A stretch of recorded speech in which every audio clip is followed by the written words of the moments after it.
दोस्तों क़यामत दुनिया में एक ऐसा मंजर होगा जिसे देखने के बाद लोगों के दिल फट जाएंगे और आंखें बाहर आ जाएंगी।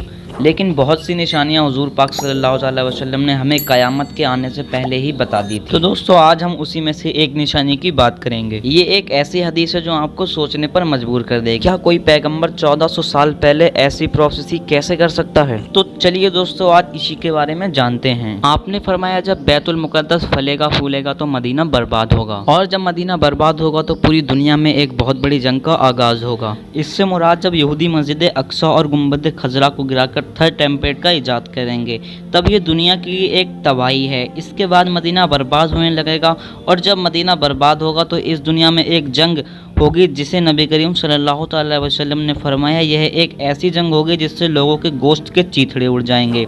यह जंग 80 यूरोपियन कंट्री और मुसलमानों के बीच मुल्क शाम के अमाकिस और दाबिक नाम के जगह पर लड़ी जाएगी। सीरिया में यह जगह आज भी मौजूद है जो कि दूर दूर तक खाली मैदान है। तो चलिए दोस्तों इस जंग को गहराई के साथ समझते हैं। आज नेतो में जो मुल्क शामिल है उनकी संख्या लगभग 32 है। माना जाता है कि ये संख्या आगे चलकर 80 हो जाएगी। नेतो के हर देश के पास लगभग 12,000 की फौज होगी, जो कुल मिलाकर 10 लाख लोगों का लश्कर बनता है। ये दुनिया का अब तक का सबसे बड़ा लश्कर होगा। जब ये लश्कर यूरोप से चलेगा तो सबसे पहले ये इस्तांबुल यानी कुस्तुनतुनिया में एंटर होगा, जिसको ये फतेह कर लेगा, और इसके बाद ये लश्कर मुल्क शाम के अलमांक्स और दाबिक नाम की जगह पर जाकर मुसलमानों को चैलेंज। और जब मुसलमानों को इसकी खबर होगी तो सबसे पहले मदीना से एक लश्कर इनसे जंग करने के लिए निकलेगा। हुजूर पाक सल्लल्लाहु अलैहि वसल्लम ने फरमाया उस वक्त ये लोग सबसे आला और बेहतरीन लोग होंगे। तो दोस्तों यहाँ पर सवाल ये उठता है कि नबी करीम सल्लल्लाहु अलैहि वसल्लम ने इन्हें दुनिया का सबसे बेहतरीन और आला लश्कर क्यों कहा है? तो चलिए इसके बारे में जानते हैं। सऊदी अरब में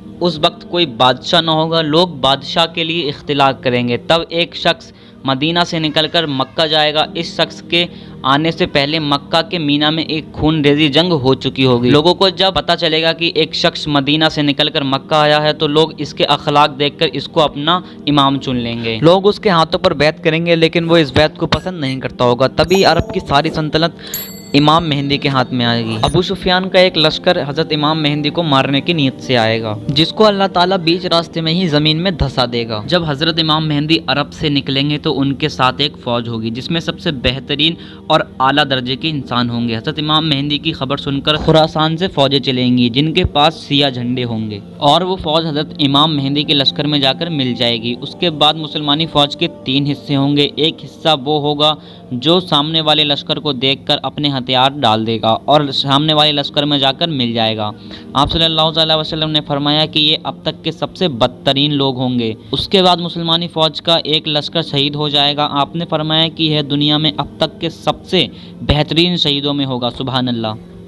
दोस्तों मुसलमानों की फ़ौज का सिर्फ एक ही लश्कर बाकी होगा जिनको अल्लाह ताला फतेह देगा। उसके बाद ये लश्कर दोबारा कुस्तुनतुनिया को फतेह कर लेगा। जब यह लश्कर कुस्तुनतुनिया को फतेह कर चुका होगा तब शैतान आवाज़ लगाएगा कि तुम यहाँ पर जंग कर रहे हो और उधर एक आंख वाला दज्जाल तुम्हारे घरों में दाखिल हो चुका है। मगर ये खबर उस वक्त झूठी होगी। उसके बाद ये लश्कर जब वापस लौट रहा होगा तब मुल्क शाम में दज्जाल इनका रास्ता सचमुच रोक लेगा, और फिर एंट्री होगी ईसा इब्ने मरियम की।